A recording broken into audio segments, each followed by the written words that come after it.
তোমাকে কে যাইতে বলছো ছেলের কাছে? তুমি একজন মুসলিম ঘরের মেয়ে, তোমার ইজ্জতের দাম নাই, তোমার সম্মানের দাম নাই, তোমার ইজ্জত আবরুর দাম নাই। তুমি কেমন করে নগ্ন হয়ে বাইরে ঘুরতে পারো? তুমি কেমন করে একটা অমুসলিম ছেলের সাথে প্রেমের সম্পর্ক করতে পারো? কিভাবে তুমি একটা অমুসলিম ছেলের সাথে বেড়ে যেতে পারো? তার সামনে তোমার পায়জামা কেমন করে খুলতে পারো তুমি? আমার ল্যাঙ্গুয়েজ আপনি রাগ করেন না। আমি খুবই ফেড আপ এদের উপরে। আমার কথাটা এই অংশটুকু যুবক যুবতীরা খুব ভালো করে শুনেন। দিনী বোন যাদের বয়স হায়েজ হয়ে গেছে, যাদের হায়েজ হয়েছে, এখান থেকে শুরু করে সবাই যারা বালেগ হয়েছে আমরা ছেলেরা, সবাই ভালো করে কথাটা শুনেন। বাংলাদেশে পিছন থেকে একটা নতুন সমস্যা রাইজ করতেছে। সমস্যাটা হচ্ছে এমনিতে আমাদের ছেলে মেয়েদের মধ্যে হারাম সম্পর্ক ছিল।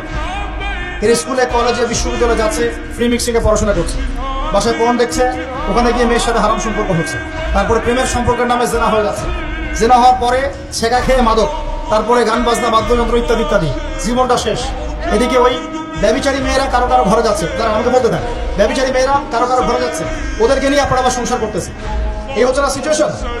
একজনের 5টা গার্লফ্রেন্ড, একজনের 4টা গার্লফ্রেন্ড, আরেকজনের 3টা বয়ফ্রেন্ড, 4টা বয়ফ্রেন্ড। এই ধাপগুলো পার হয়ে এরা সংসারের জীবনে আসতেছে যখন বয়স হয়ে যাচ্ছে 25-30। সমস্যা কিন্তু এটা ম্যাক্সিমাম সময় সবার ক্ষেত্রে হচ্ছে বলবো না, অনেক একটা বড় অংশ এই সমস্যা ফেস করতেছে। এর মধ্যে এই ফ্রি মিক্সিং এর মধ্যে শুরু হয়েছে নতুন একটা জিনিস, যে ভালোবাসার আবার লিঙ্গ কি, ভালোবাসার আবার এখানেই শুরু হয়েছে ছেলে ছেলে জেনা করা, মেয়ে মেয়ে জেনা করা, ছেলে ছেলে জেনা করা, আর কি বললাম বলেন, মেয়ে মেয়ে জেনা করা। নাউজুবিল্লাহ। এটা কওমে লূত এর শাস্তি আসবে যদি আমরা তওবা করে ফিরে না আসি। এর উপরে এখন শুরু হয়েছে ভালোবাসার আবার ধর্ম।